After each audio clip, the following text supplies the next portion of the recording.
पानी रे पिला माने जमि डंगा भसाती ये घस्तिना नगरटा सेमती गंगा नदी उपर ढल ढल कि भासीला धन्य धन्य तुम बल पराक्रम देखो बल देव ताल ध्वज काम पाल धबल वरण दैत काल मंद मंद हासी कादम्बरी मदिर भक्त जाके नई वैरी मित्र बहुत करुणा राशि रेवती मति कुमुद चंद्र मंगलमय हर सकंद बृंदारक बंद मुंद सुंदर नीलवासी जातक अपवर्ग चारी देवता हल मुसलधारी मागो मागो मेरे प्यारी जैसे तो अभिलाषी अरे श्रवण शक्ति ये जहाँ मागिबे ये देवे कहले मागिले देवे ये आंको मागो कहले नमस्ते श्री बलदेव रोहिणी नंदन रेवती रमण फल मुसल धारण तुम पादे दईनी करुची अप्रमादे हे रेवती रमण मु आपण पाद तले दईनी करुची आपण मोर दुख विनाश करंतु भगवान श्रवण शक्ति जहाँ मागिबे हे दर्शक बंधु पवित्र श्री गुंडीचा तिथि आम मैंने वार्ता दौचु शास्त्रीय वार्ता दौचु ओडिशार लीडिंग न्यूज चैनल ओटीवी माध्यम अधम लक्ष्मीकांत मिश्र शर्मा मु मागुचे छड़िया को मागिबेनी हठात मागिबे बड़ ठाकुर को ये बड़ ठाकुर देवे ये संकर्षण सम कहले फणामणि कोणाकार क्षितिमंडल धारिणे महाकालाग्नि रुद्राय महारुद्राय ते नमः ये संकर्षण ये जते बड़ा संसार प्रलय हुए ये कौन करती ना चक्के मारिक शुअंती कहले भोग तल्प फुणा छत्र मध्य सुतायते नमः महार्णव जले वृद्ध एकीभूत जगत्रये तीन जगत जो एकीभूत शांति निश्वास मारती कहले ओहो मु बर्तमान हालिया टिके मारिबी फणामणि कोणाकार क्षितिमंडल धारिणे नमः कालाग्नि रुद्राय महारुद्राय ते नमः ये गोटिया फुणार गोटिया कोणा उपरे आपण सरिष तुल्य ये भूमंडल को धारण करिसेंती आपण का महिमा किया कहिबो मां पचारुला इयाडे बड़ कथा एपटे कोन कला गंगा नगर की टागिकी नेकी जलदान विवाह घूर्णम गंगाया नगरं पतत गंगा नगर भितर गंगा जल नदी भितर ये हस्तिनाटा गोटे पानी पानी रे खेलिला भलिया कागज डंगा से भली हला आकृष मान मालोक्य कौरव जात संभ्रमा कौरव माने संभ्रम हो गले कौरवंकर कुरुवृद्ध प्रपीतामह भीष्म कहले चंडाल कौन कल तुम्हें अरे कौन कल तुम्हें अरे बड़ ठाकुर को तुम्हें निंदा कल बड़ ठाकुर को तुम्हें अपमान कल संभाली पार पृथ्वी भूमंडल अनंत ब्रह्मांड पृथ्वी के जी सोरिष भलिया सहस्र फणार गोटिया फणार मणि कोण भलिया जे धारण करिसेंती तुम कम साहस नुह हाथ को जोड़ीदेले हाथ को आसिक जोड़ी देखे कौन कहले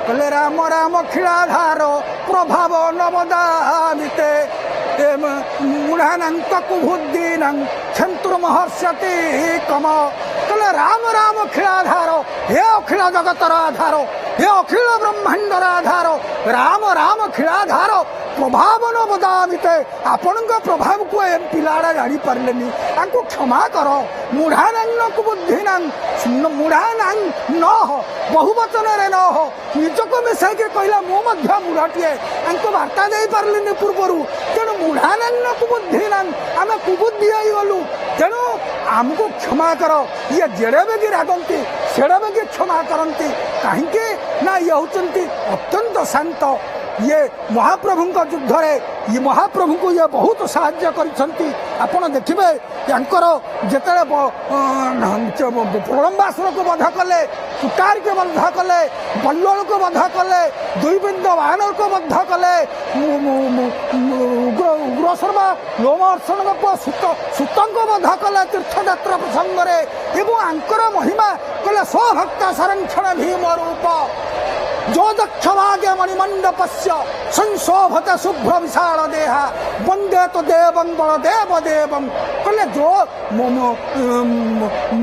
स्वभक्त संरक्षण भीम रूप निजर भक्त को संरक्षण करबा पाई जे भयंकर रूप धारण करि पारंती किंतु केतेबेले वैरी मित्र भाव न थाए शत्रु मित्र भाव न थाए कहीं ना जितेबाला महाभारत युद्ध है निमंत्रण गला कहले अरे पिला मोर युद्ध करुँच ये पिला युद्ध में मु कौन भाग नेबी ये समस्ते मोर मैत्र तेणु तांको कहा जाए जे आत्म परभाव तांकर नाही संग्राम चपलं शशांक धवलं श्रीकाम पालं भजे. Where ancient healing meets modern learning. Comprehensive BMS program with hands-on training.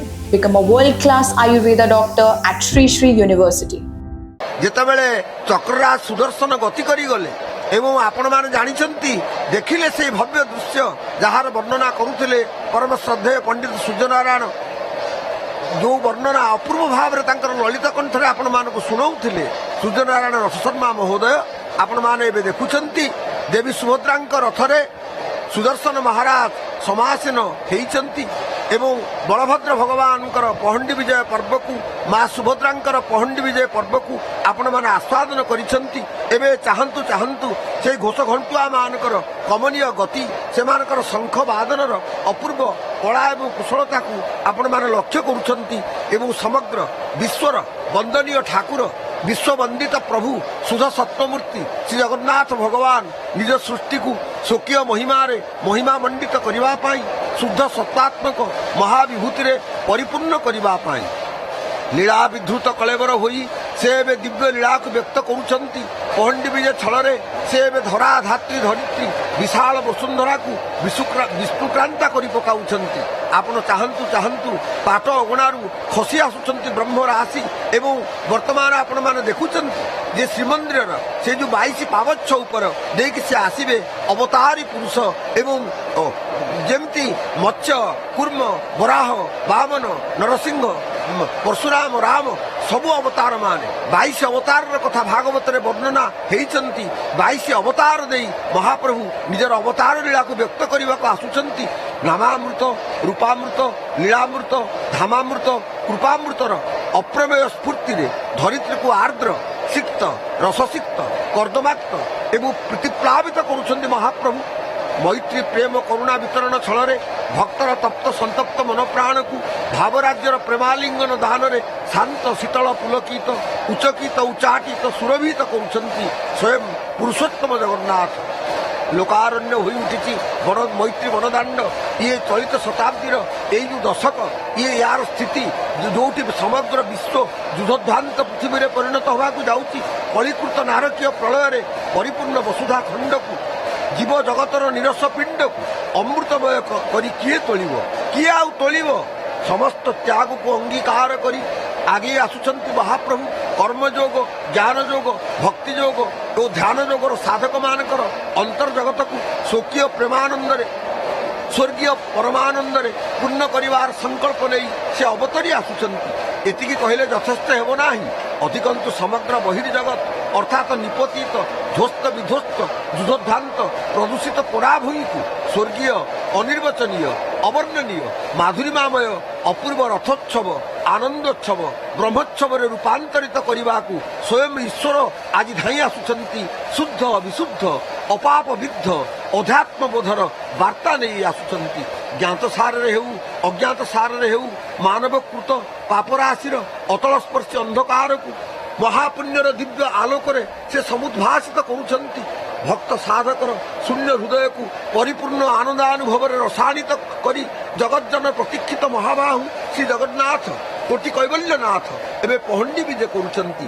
କ'ଣ କହୁଛନ୍ତି ଅଷ୍ଟାଦଶ ଶତାବ୍ଦୀର କବି ଜଗନ୍ନାଥ ପାଣି? ଶଙ୍ଖ ଭେରି ତୁରୀ ବାଜେ ମଙ୍ଗଳ ନିଶାନ। ଶୁଣ ଶୁଣ, ଏ ଘଣ୍ଟନାଦ ଶୁଣ ହେ ଭକ୍ତଗଣ। ଛତ୍ରଆ ଲଟ ଚାମର ଧରି ଭକ୍ତ ଗଣ, ମୟୂର ଚନ୍ଦ୍ରିକା ଚୂଳ ଦୟନା ବିରାଜେ, ପାଟ ଡୋର ପୀତ କାଛି ଧଣ୍ଡାମାଳ ସାଜେ। ପ୍ରଭୁ ଆପଣଙ୍କର ସେ ରତ୍ନ ମଣ୍ଡପ କାହିଁ? ଆଉ ଏ ମୈତ୍ରୀ ବଡ଼ଦାଣ୍ଡର ଏ ଧୂଳି ବାଲି କାହିଁ? କାହିଁ ସେ ରତ୍ନ ମଣ୍ଡପ, କାହିଁ ଦାଣ୍ଡ ଧୂଳି, କର ପୈଠରେ ପ୍ରଭୁ ଯାଅ ଢଳି ଢଳି। ମହାପ୍ରଭୁ କୁଆଡ଼େ ଗଲା ଆପଣଙ୍କର ସେ ରତ୍ନ ସିଂହାସନ? କାହିଁ କୋଉଠି ଅଛି ଆପଣଙ୍କର ସେ ରତ୍ନ ପଲଙ୍କ? ଏବଂ କାହିଁ କେଉଁଠି ଅଛି ଆପଣଙ୍କର ସେ ନୀଳାଚଳର ଐଶ୍ୱର୍ଯ୍ୟ? ଦାଣ୍ଡର ଧୂଳି ବୋଳି ହୋଇ ଧୂଳି ଧୂସରିତ ହେବାର ଏ ସଂକଳ୍ପ ଆପଣ ନେଲେ କ'ଣ ପାଇଁ? ଭକ୍ତମାନେ ବୁଝିବାକୁ ଚେଷ୍ଟା କରନ୍ତୁ। ଏ ସମସ୍ତ ପୃଥିବୀକୁ ଆପଣ ହେ ମହାପ୍ରଭୁ ଆପଣଙ୍କର ପରମ ପାବନ ସ୍ପର୍ଶ ଦେଇ ପବିତ୍ରିତ କରିବା ପାଇଁ ଆପଣ ଏ ଘୋଷଯାତ୍ରାର ଆୟୋଜନ କରିଛନ୍ତି। ଶ୍ରୀଗୁଣ୍ଡିଚା ଯାତ୍ରାର ମହା ଆୟୋଜନ ଆପଣ ହିଁ କରିଛନ୍ତି। ୟାର କର୍ତ୍ତା ଆପଣ, ରଥ ଆପଣ, ପଥ ଆପଣ ଏବଂ ସିଦ୍ଧାନ୍ତ ମଧ୍ୟ ଆପଣ। ଆପଣ ହିଁ ଏ ସବୁର ମୂଳ। ଆପଣଙ୍କର ଏ ଦୁରନ୍ତ ଅଭିଯାନ, ଏ ଦିବ୍ୟ ଲୀଳାର ଆୟୋଜନ ଯୋଉଥିପାଇଁ ମହାପ୍ରଭୁ ସେ ଏକମାତ୍ର ହଉଛି ଭକ୍ତ। ଆହା ଧନ୍ୟ ମହାପ୍ରଭୁ, ଧନ୍ୟ ଆପଣଙ୍କର ମହିମା। ହୋ ଭଗତେ ମହାପ୍ରଭୁଙ୍କର ଇଏ ହେଉଛି ଲୀଳା, ଅପୂର୍ବ ଲୀଳା, ବିଚିତ୍ର ଲୀଳା, ଦିବ୍ୟ ଲୀଳା, ପହଣ୍ଡି ଲୀଳା। ଖାଲି ପହଣ୍ଡି ଲୀଳା ନୁହଁ, ଏହା ପୁଣି ମଣିମାଙ୍କର ସ୍ୱୟଂ ଲୀଳା, ମହାପହଣ୍ଡି ଲୀଳା। ସ୍ନାନ ଗୁଣ୍ଡିଚା ଏବେନି ସ୍ୱୟଂ ଲୀଳା ଯାର।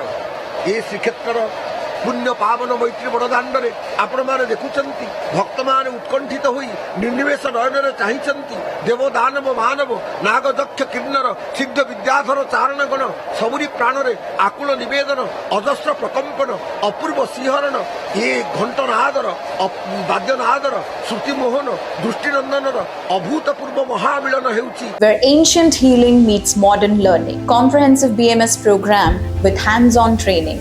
Become a world-class Ayurveda doctor at Sri Sri University.